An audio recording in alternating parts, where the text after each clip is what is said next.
La fête du 15 août, en plein cœur de l'été, la fête de l'Assomption de la Vierge Marie est vraiment la fête de l'espérance, pour deux raisons.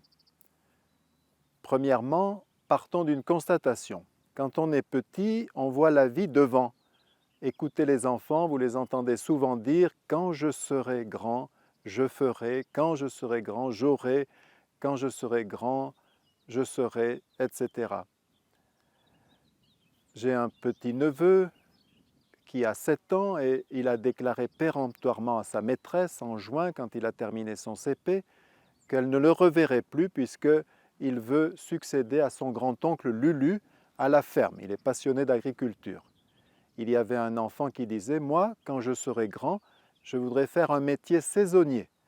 J'aimerais bien être Père Noël. » C'est sûr que travailler une nuit par an, c'est pas mal. Quand on est adolescent, l'avenir nous fait peur, mais on est toujours porté vers l'avenir.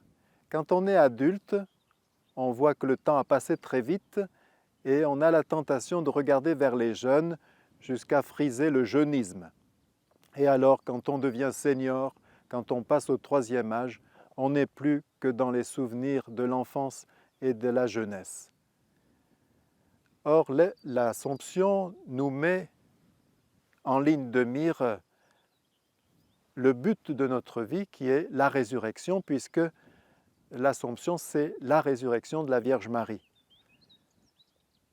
Dans la cavalerie royale, on avait cette devise « Jette ton cœur par-dessus l'obstacle et ton cheval ira le chercher ». La Vierge Marie était toujours dans cette disposition d'esprit. Allons relire son Magnificat. Elle dit que les générations la diront bienheureuse. Elle voit très très loin, Marie. Et nous, en considérant son Assomption, eh bien, nous visons notre résurrection. Nous avons la possibilité de jeter notre cœur très loin et ainsi nous disons notre ambition. Deuxièmement, je dirais cela avec la belle expression et la belle explication de Tugdual d'Herville. Je pense qu'il en a parlé ici même sur Catéo. Il propose aux chrétiens de se concevoir comme mycélium. Le mycélium, c'est ce qui fait pousser les champignons. Quand le citadin ne voit que des rosées des prés, le campagnard, lui, c'est qu'en dessous, il y a le mycélium. Le mycélium, c'est un organisme vivant. C'est le maillon primaire de la chaîne de la vie. Il peut supporter beaucoup de conditions météorologiques. Bien sûr, il prospère dans l'humus, mais il peut aussi rester des années sans mourir. Il supporte le piétinement, il supporte l'inondation, il supporte la sécheresse. Mais quand les conditions favorables sont là, eh bien, il fait pousser les champignons. C'est ainsi que nous devons nous concevoir, et c'est plein d'espérance. Les conditions ne sont peut-être pas toujours favorables à la poussée de la foi chrétienne, mais si nous restons mycélium, si nous nous recevons, si nous consentons à nous recevoir, eh bien, nous pourrons porter du fruit. Je donne un petit exemple que j'ai bien connu. Elle s'appelait Maria, le prénom de la Vierge Marie. Elle s'est trouvée veuve, comme elle disait, avec 2 paires de jumeaux. Ses 2 garçons avaient 6 ans et ses 2 filles avaient 2 ans. Son mari tenait un hôtel-restaurant. Elle a pris à bras-le-corps ses missions. Elle a élevé ses enfants grâce à l'hôtel-restaurant. Arrivée à la retraite à 60 ans, très intelligemment, alors qu'un de ses fils voulait prendre la succession, elle est partie se mettre au service de l'évêque du Puy, à ce moment-là, Monseigneur Louis Cornet, et elle a fait toutes les tâches qu'il lui confiait, de portière, d'accueil, de secrétariat, également de prière avec l'évêque ou avec ses invités. Et puis quand elle est revenue sur Yssingeaux, elle a fondé l'équipe d'aumônerie de l'hôpital pour succéder au père aumônier devenu trop âgé. Et pendant 15 ans, elle a écouté et secouru beaucoup de personnes. C'est seulement à ses funérailles que j'ai pu révéler son secret. En fait, elle était membre depuis très longtemps de la Fraternité de la Résurrection fondée par le père Caffarel, au fond des veuves consacrées, des religieuses incognito. Et elle avait comme devise les 3 mots de la Vierge Marie qu'elle disait en latin, Ecce, Fiat, Magnificat. Ecce, c'est la mise à disposition, c'est l'attitude de la servante qui est tout entière au service de son Seigneur.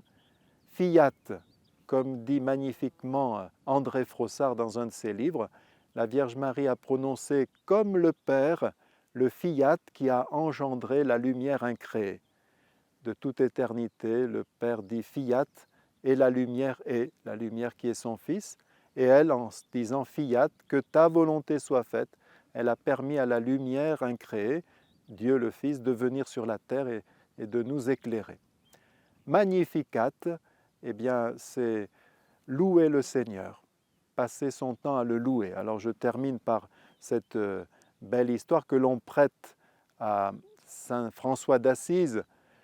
Elle n'est peut-être pas authentique pour Saint François, mais elle est très belle, elle lui correspond en tout cas. Saint François avait échappé au matérialisme en quelque sorte, et il louait Dieu pour tout. Un jour qu'il part évangéliser avec frère Ruffin, eh bien, il dit à tout bout de champ, en levant les bras au ciel, « Béni sois-tu Seigneur pour le gazouillis des oiseaux ».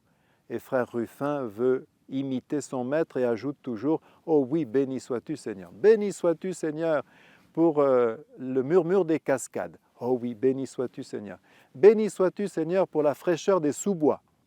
Oh oui, béni sois-tu Seigneur, béni sois-tu Seigneur pour le paysan qui ensemence son champ.